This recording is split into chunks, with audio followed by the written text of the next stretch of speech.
Olangma left the house before dawn, like she always did. Wrapper tied tight, calabash balanced on her head, feet bare on the cold red earth. The stream was glass and gossip that morning. Women had tied wrappers to the bank and sang low as they washed.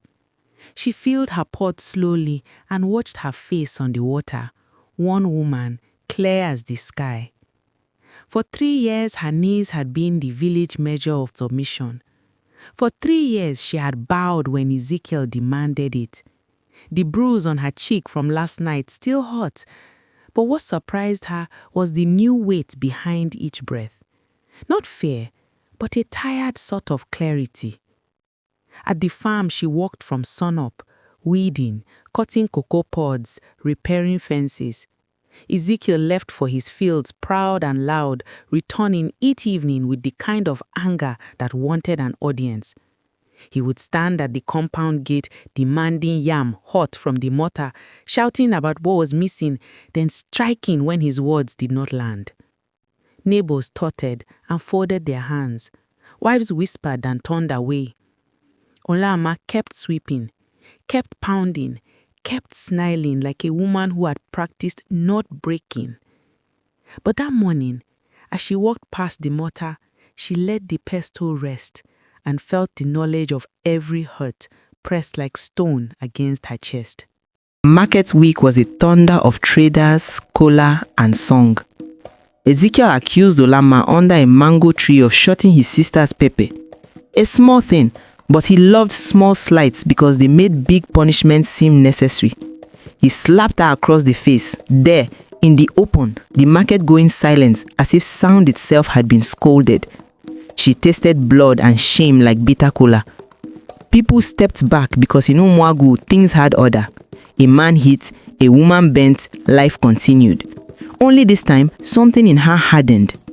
She walked inside, collected the mortar pestle, the same heavy stick her mother once said could pound yams and wrongs, and set it on the porch where Ezekiel lounged, drinking palm wine and laughing at some joke that had nothing to do with her. He smirked when she returned. He expected tears, an apology on her lips, the ritual humility. Instead, she tied her wrapper tighter and wiped the blood from her lip with deliberate calm. "You want me meek?" she said, voice quiet like the river before thunder. "Watch me be measured." He rose to slap again.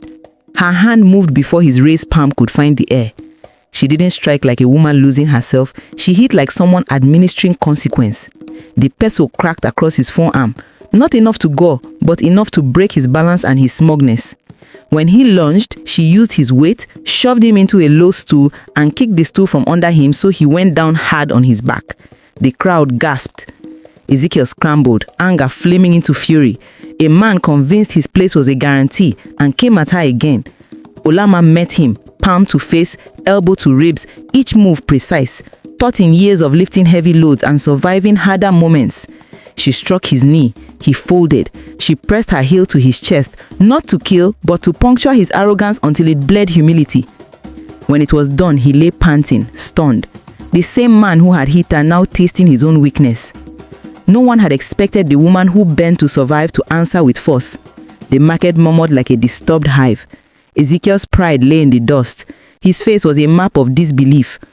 Olangma stepped back, looked at the set of his jaw, the way he tried to rise and failed. Her voice was steady as she gathered her calabash. "Don't follow me. I will not be your practice." She turned and walked away. Words spread like dry grass. Ezekiel, beaten by his wife. Men crossed paths with their heads down. Some laughed behind fans. A few women wept softly and whispered prayers that sounded suspiciously like blessings for the one who'd finally stood. Ezekiel recovered his breath, then his fury, then his plan to force her back. He thought humiliation could be repaired by intimidation. He thought small towns always folded. That evening, he came to the front of her father's compound where she had taken shelter, expecting a Saul Bani plea. Instead, Olangma opened the gate herself, hands steady, and met him at the threshold. He tried his old speech, apology wrapped in insult, and she let him finish.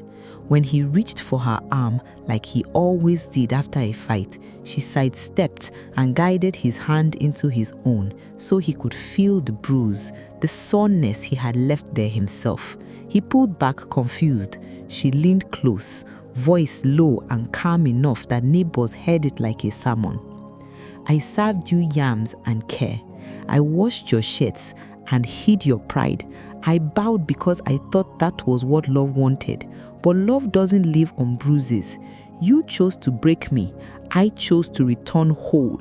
Stay if you can be gentle. Leave if you cannot.